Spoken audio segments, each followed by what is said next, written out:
Welcome to Round 4 of the Parenting Roundabout podcast for the week of December 23rd. I'm Nicole Erdix, and I'm here with Terry Morrow. Hello. And Catherine Haleko.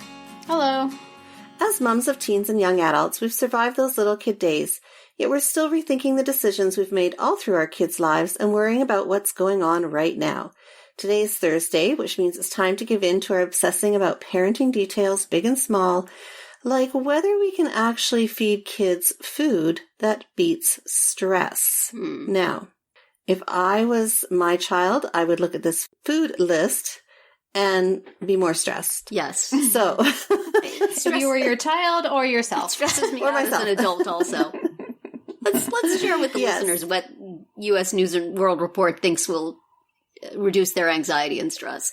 Yes. So apparently the following foods contain various amino acids, fatty acids, and bacteria that might actually help. So not will, might actually fight stress and anxiety. And I'm going to get stressed reading this out.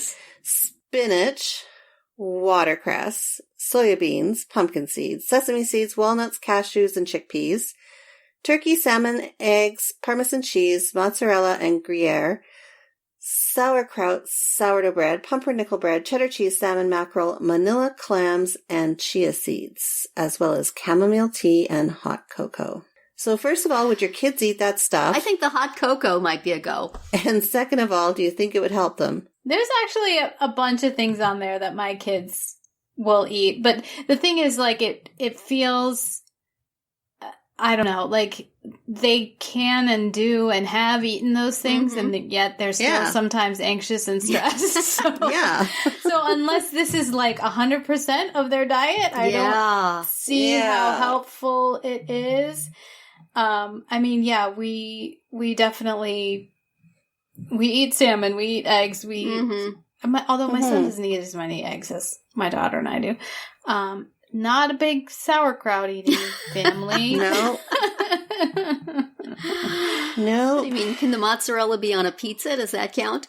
Well, maybe the pizza has to have like a chia seed crust. It has to be sourdough. And the spinach needs to be in a hot cheese fondue mix thing. In order for Nicole to eat it and not be stressed. Exactly. Yeah. I mean, cashews are good. Chickpeas we have a lot. Turkey. We also eat salmon and eggs and Parmesan and mozzarella like on Italian food. But sauerkraut, my husband and son will eat sauerkraut. My daughter and I, not so much. Sourdough bread, I could easily just, if I had a loaf of sourdough bread, a toaster, and some butter, I would be very anxiety-free for as long as it took me to make my way through that loaf. That is a big comfort food from my youth. Toasted sourdough bread, dripping with butter. Just like Jamila Jamil when she was on that podcast with Justin Long, she said that hot bread and butter was her ultimate comfort food. That is very comforting. You go. Yes. But sourdough in particular, toasted sourdough bread. I want some right now.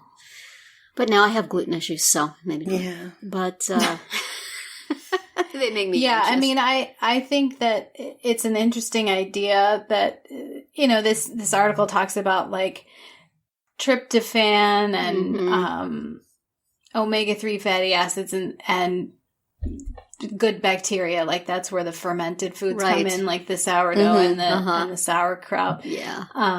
But again, like you got to eat a variety of foods anyway. So I'm not sure that this is going to replace like,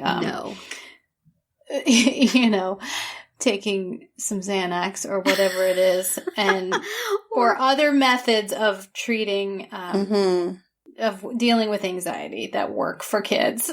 Like cookies and chocolate. What happened to cookies and chocolate? Those reduced my anxiety for the amount of time I was eating them. You can have hot chocolate. Not hot chocolate. Or frozen cookie dough. There you go.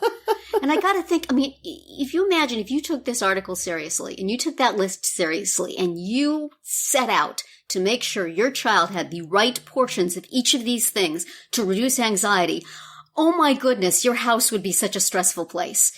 Honey, have you had enough watercress today? Here, eat this watercress. Let me put it on some pumpernickel bread for you. Have you had your pumpernickel today? Oh my gosh, we're out of Gruyere. We have to go to the store right now. As soon as your kid sniffs out that you really want them to eat it, Forget it. You're not that's gonna do it. game over right there.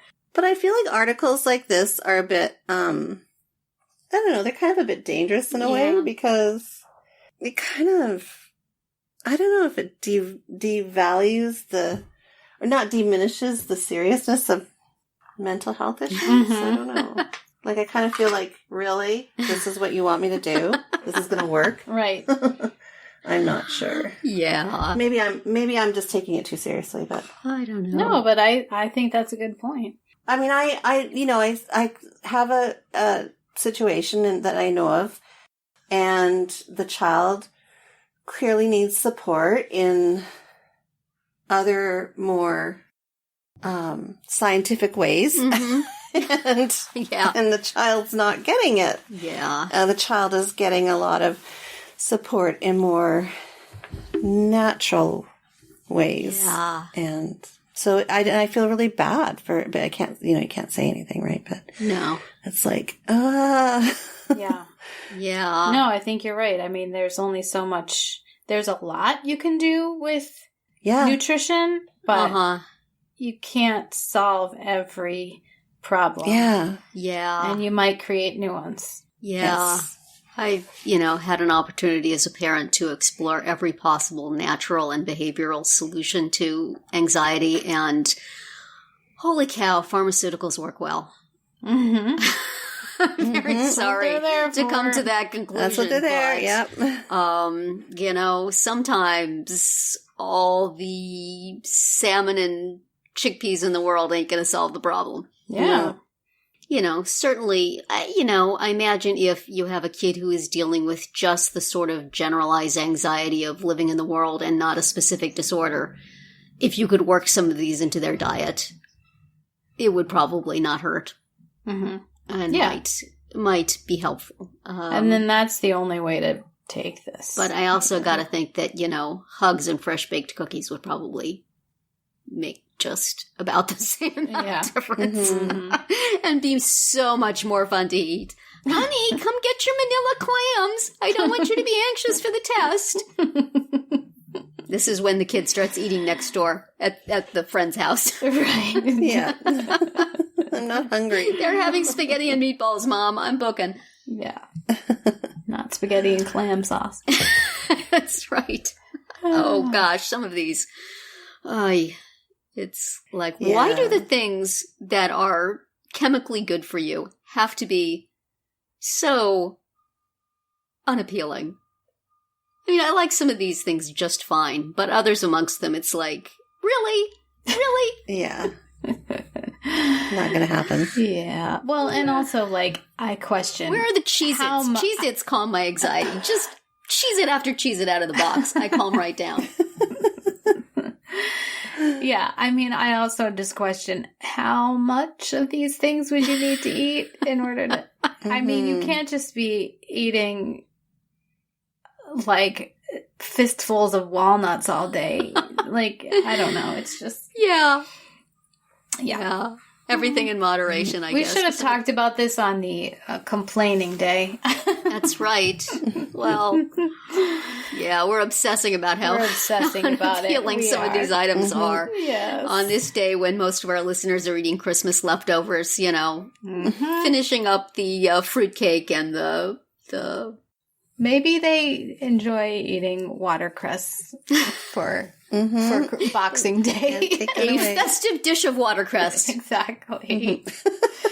Oh, well, let's now that we've got that image in your brain, we'll say that's it for today's Round 4. Tune in tomorrow when we'll share our roundup of things we've been using or enjoying lately, which I don't think will include watercress or clams. Find all our episodes at parentingroundabout.com and talk back in the comments there, on our Facebook page, or on Twitter, where you'll find us at Roundabout Chat.